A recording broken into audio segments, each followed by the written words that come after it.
Hey guys, Nick Espinoza, your chief security fanatic here, and today we're going to be talking about artificial intelligence and ethics and Google. And the reason why we're doing that is about 2 weeks ago or so, Google actually launched a new advisory council of 8 researchers and experts to provide outside input as it develops artificial intelligence for a range of applications, including facial recognition. And I have a ton of notes here because this is beyond fascinating. Now, the reason why they created this artificial intelligence ethics committee or ethics board is because in 2018, they actually had a controversy when they were contracted by the Pentagon or the U.S. Department of Defense to use, basically the Pentagon wanted to use Google's artificial intelligence in analyzing military drone footage. That caused an internal backlash and an external backlash in Google, which prompted Sundar Pichai, the CEO of Google, to post in June of 2018 the 7 principles that Google is going to be using when developing artificial intelligence. And these are fascinating. So these are: be socially acceptable, avoid creating or reinforcing unfair bias, be built and tested for safety, be accountable to people, incorporate privacy design principles, uphold standards of scientific excellence, and be made available for uses that accord with these principles. Now, Pichai further said on this, and I quote, "These are not theoretical concepts. They are concrete standards that will actively govern our research and product development and will impact our business decisions."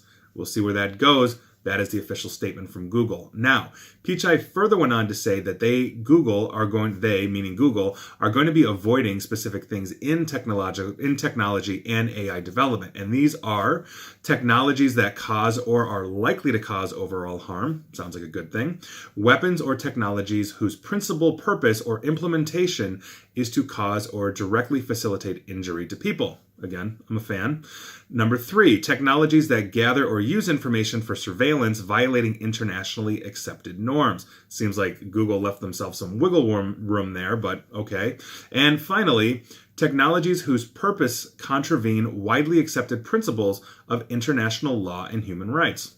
Okay, so there we go. Google created then a couple of weeks ago the AI Ethics Committee, and then a week later, they disbanded it. That lasted 1 week, and here's why. I've got notes. I find this absolutely fascinating. Now, on Monday, Google employees began circulating a petition calling for the company to remove Kay Coles James. I'm just going to call her Miss James. Now, she is the president of a conservative think tank called the Heritage Foundation. I've got notes on this here. Now, this petition is citing her anti-LGBTQ views and stance on immigration. Now, more than 2,300 Google employees have signed this letter, as well as about 300 or so other people, including artificial intelligence researchers and members of AI-related organizations like the Algorithmic Justice League. Now, this petition basically by Google blasted the company for defending Ms. James as providing, quote, diversity of thought to the council, and said that her inclusion, quote, significantly undermines Google's position on AI ethics and fairness. Now, the reason why they're saying this is they believe that, or the petition believes that, marginalized groups like the LGBTQ community or immigrants are at greater risk of discrimination or exclusion by AI systems. Now, I find this absolutely interesting. So one of the members of the AI Council decided to quit as a result of Ms. James being appointed to this, and another member publicly came out and said, I'm not going to quit, but she should not have been included. Now, I find this interesting for a couple of different things. First, on the ethics side of this, I think we absolutely need artificial intelligence ethics worldwide.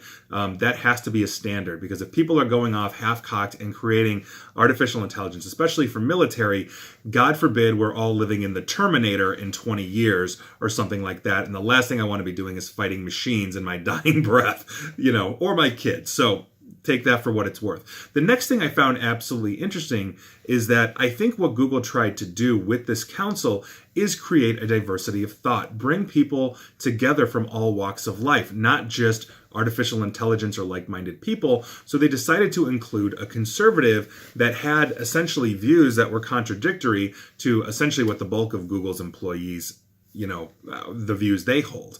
But here's the thing, I actually think that was a good thing. And here's the way I look at it in my own life. I encourage all of you guys to share with me. Tell me I'm wrong. Nick, you're an idiot, and here's why. I disagree with your video. I disagree with your podcast, whatever that is. That's fine. I want to weigh those opinions. I don't know what I don't know. I can't fix what I can't see. And so by virtue of that, I welcome dissent in my life. I want that to be, just ask my wife, So in that sense, I look at this and say, okay, so I've got one person out of 8 on a council that has diametrically opposed views to the rest of them. Odds are, if they are coming up with decisions, there might be 7-1 votes, but I would rather hear that person who represents, I would imagine, a large swath of the United States population by virtue of being a member of the Heritage Foundation. And I don't know much about that organization. I'm the first to admit that. I don't know much about them, but clearly they've been around for some time because I have heard the name, and so that means they've got a pretty large following, which means Ms. James is representing probably a healthy percentage of U.S. citizens. Now, by virtue of that, I think they should have a voice. It doesn't necessarily mean they're going to get their way and all of that, but if we don't know or we can't enumerate where the pitfalls are in our own logic and our own thinking by somebody like Miss James, then what's the point of having her on a council? Now, maybe you agree with her and maybe you're going to disagree with the other 7. That's fine. That's your prerogative and all of that, but that's the way I look at it, and again, feel free to tell me that I'm wrong here, but I feel like an ethics council should include everybody, especially those that have differing views of ethics. That's just me. But the council has disbanded. I'm hoping that Google will relaunch it again. I'm hoping that we have an overall more worldwide ethical standard that we all start adhering to, because the last thing I want is militaries going absolutely nuts with artificial intelligence. And I think that is the overall concern, more than controversy on stances for gay rights and immigration for one specific council of 8 people. But you tell me. And again, feel free to tell me I'm wrong and I'm an idiot. I'm used to it at this point. So with that, please like, share, follow me here on Facebook and Twitter at NickAESP. And as always, stay safe and stay online. Thanks, guys.